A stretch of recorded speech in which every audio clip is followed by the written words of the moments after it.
Hey, it's me, Bobbert, and this is a retrospective review of Banjo-Kazooie Nuts and Bolts. I've been waiting for quite a bit to review this game. I was waiting for the perfect time, and since this is the 10th anniversary of this game that originally came out on the Xbox 360, now is the perfect time. I want to see if this game is an underrated gem or a game that should be left forgotten. Let's find out.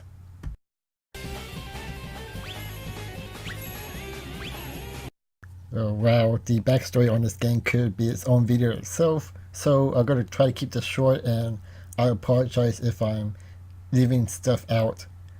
After the success of Banjo-Tooie, it seems like Rare were working on Banjo-Tooie based on this tech demo for the Nintendo GameCube.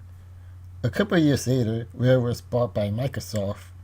There was plan to remake the original Banjo-Kazooie for the Xbox, similar to Coca Live and Reloaded, where little gameplays and story changes here and there. Now, here's where the story gets a little bit complicated. During this time, Rare was working on multiple projects, but I only focus on the Banjo-Kazooie ones. There was Banjo-Kazooie, what I believe turns into the Fast and the Furious. It was a racing game against other Rare characters where you build your own car. Besides the other Rare characters, the racing part still kind of makes it into the final game, which I'll get into later on. There was also a prototype of Banjo-Tooie called Banjo Beauty. It was going to be a platformer, but uses vehicles to travel around the world because the level was too big. I'm not sure if it was Rare or Microsoft's decision to focus more on the vehicles rather than platforming, but the cars became the focus of the game along with the building mechanic, and that's how we got Banjo-Kazooie Nuts and Bolts. Now in this review, I'm going to play the Rare Replay version, which is pretty much the same, so keep that in mind.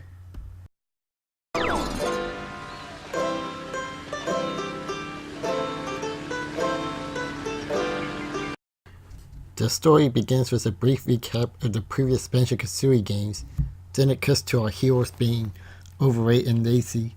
Suddenly, Guntilda, or Guntilda's head to be more exact, comes back to get her revenge. Just when they're about to fight, suddenly they were stopped by the Lord of Gaming, or Log for short. Log gives us an introduction that this isn't the old Banjo-Kazooie game pretty much, and he does this by pretty much insulting the Collectodon game, or as I like to call it, the strawman version of what Collectodon is. Now, this is the part where I give my thoughts on this because everybody likes to talk about it, and you know, I too need to say something about this, and it's going to be a bit unscripted because I know what to say, but I don't know if I write it down or type it out on my script, it'd be too long. So please bear with me. When I first saw this, I mean, I was upset like many others, but at the same time, I knew that Rare likes to make jokes like that. They like to poke fun at themselves, and you see that plenty of times in this game alone. But the one thing about Rare jokes is that even though they're just jokes, there is some truth behind it. So when they say that nobody wants collected on platforms anymore, that made me realize that this isn't the same Rare that I grew up with during the Super Nintendo and Nintendo 64 days. Now I understand that companies change, they go in different directions, and sometimes those changes can be for the better. But ever since that Rare made the jump to Microsoft, I was hoping that one day they'd be able to find themselves, be able to market to a different audience and make great games like they used to. But ever since that moment, it's just made me realize that Rare is not coming back, at least not the way that I want them to be. Now, even though I'm still a fan of theirs to a certain extent, I always have some caution whenever they're about to release a new game. And considering the games that they released after this 10 years later, none of the games really excited me. So even though this joke is maybe just a joke for the most part, it still bothers me and made me realize that day that pretty much Rare is maybe not dead. I think that's a bit too extreme, but definitely not the same. The gameplay is focused on vehicle building. You must complete missions around each road, and most of the time, you need to create vehicles to beat each objective in a timely manner. The faster or better performance you have, the more rewards you get, usually with notes, jiggies, and trophies, which you can use to get more jiggies. You must gather parts by either exploring Showdown Town, the main hub, or buy them from Hummer using notes. You can also get blueprints to make building cars easier and faster for you, and you can add parts to it to improve it. Making vehicles is quite easy to understand. Green means it's okay to put there, orange means it's not connected to the car, and red means that you can't put that item there. Most vehicles I made works very well with little to no problems, and if you have any doubts that the vehicle will work, there is a testing track. Even though I just use basic cars for most of my missions while adding little to no adjustment to the vehicles, I think Rare did a good job on giving players the tools to make their game their own way. I've seen other playthroughs of Banjo-Kazooie Nuts and Bolts, and I see some really creative ideas, some of which I borrow from them. And even though the building mechanic is not really my thing, I do appreciate the idea. Unfortunately, I think the execution of that idea doesn't really exactly work out. Missions are basic for the most part, not that many variety. Most of them are races and carrying stuff to a location with maybe a little difference here and there. They are also short and very easy to complete, especially if you have plenty of parts. Like for the racing, all I did is add an engine or two, some more fuel, and pretty much outrun the competition. Even if it's just a car race, you can make an airplane and pretty much complete the mission that way. The only mission that stood out to me is the Mr. Patch battles. There's only two of them, and well, they're easy on paper to defeat, although they do frustrate me sometimes. But it was the most fun I ever had in any part of the game. I wish there was more bosses battles like these, especially from the older Banjo-Kazooie games like Congo or that giant statue from Banjo-Tooie, but unfortunately, the missions are pretty dull and forgettable. The controls can vary depending on what kind of vehicle you make, but let's focus on the one that the game actually gives you. The basic toy is okay, it does its job well, but going through tunnels can be a bit annoying when you hit a wall, especially when it's narrow like the one in the volcano in 90 acres. You'll definitely get stuck there, but you'll really notice the problem when you're using the log missions vehicles. In log missions, you have to use an assigned vehicle that's given to you. Now, I didn't notice in my first playthrough, but you can actually modify the vehicles to make things easier for you during the missions. But using the original model, like the one race in Log Box 720, if you hit a racer or any other object, you can go out of control very quickly and pretty much caused me to restart the race over and over again. I feel like this was unintentional from Rare's part. I feel like the control shouldn't be that loose or cause you to lose control that easily. And it even messes up the AI racer. They can get stuck in random places from time to time. But for the most part, the controls are doable as long as you work it the way that you want to work it. there are at least one Gruntilda battle in each world, and pretty much they're very easy, just like the other missions, and they don't really stand out in its own way. I mean, they are unique enough that it's not like the other missions, but what they have to offer are pretty easy, and if you have the right parts and abilities, you can finish these missions with no problem. Beating one of these battles will reward you with a new gadget like the floaters that makes you travel on water, or the spring that makes your vehicle jump up and get to higher places. And they're used mostly to travel around Showdown Town to get to the other areas.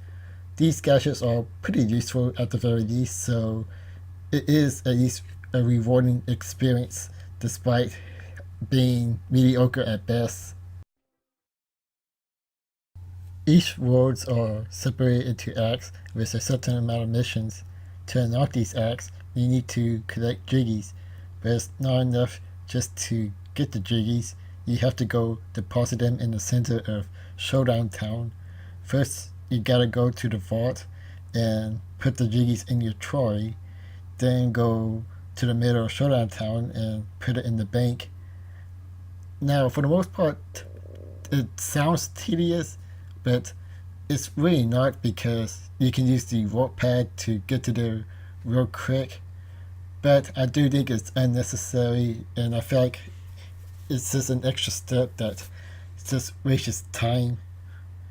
But after you do that, then you unlock acts from different worlds once Lar gives you the grove to unlock the world, and you'll be going back and forth from location to location, which is a neat idea, but the problem is that every time I go back to an old location like Netty Acres, the actual world don't really changes that much. There may be some minor adjustments because of the missions you have to complete, but for the most part it's just still the same world you go to every time. The worlds themselves are big and empty, only there to travel from mission to mission, getting notes and general missions to get tokens.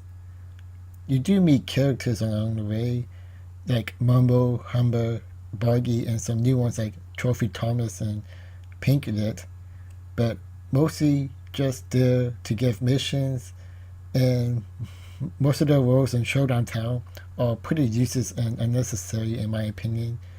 There's Mumbo or Humber, which helps you out in parts and blueprints, which is pretty useful. Bargy has a gem to improve Banjo's stats, which is pretty useless since this is focused on cars, and the only use you can get from them is to travel around Showdown Town, where you have to platform as Banjo, which is pretty boring and terrible once you get to the tight ropes. The others are pretty optional. They can be useful, but in my playthrough, I was able to finish the main story without going to them that much.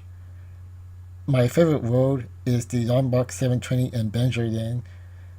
Lombok 720 is pretty creative. I like the visuals, the game styles inside it that reference the old games like Banjo-Kazooie and Grab by the GUIs, and hitting some of the equipments will mess up the screen. Like the characters actually inside your Xbox. I think that is pretty creative, and Banjo-Land is pretty much a huge Easter eggs for Banjo fans. I just love to just stop and look around and see all the stuff that's there from the past Banjo game. And it makes me wonder if some of that stuff is actually leftover stuff from the beta of the possible Banjo-Kazooie that I wish we could have had. Again, that's just speculation, but it is a nice level to look at. But other than that, that's really all the world really has to offer.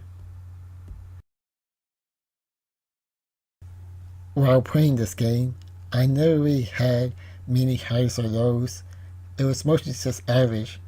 The lowest point of the game was the physics in the vehicles that keep messing me up, and although it was very annoying, it wasn't really that common. and the highest was the 2 stages I mentioned earlier, but that was just visual eye candy. For the majority of the game, I was just going through the motion. I thought about quitting early and not finishing the final stage because I felt like it wasn't going to change and I was just doing the same thing over and over again. And even though I did complete the final Guntilda battle, I wasn't exactly wrong with my assumption.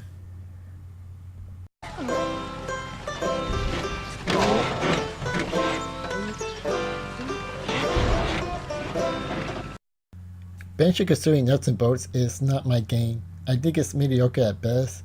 The gameplay is basic. Most of the missions are pretty easy and the game can be too repetitive at times.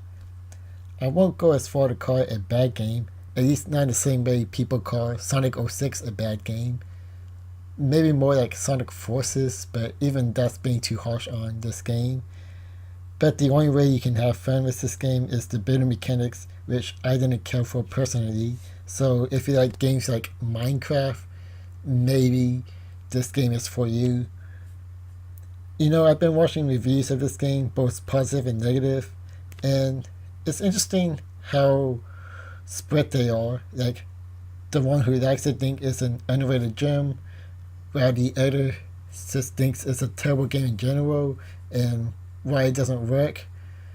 But they all have one thing in common which I find interesting, that they all agree that this should not be a Banjo-Kazooie game, and I agree with them 100%.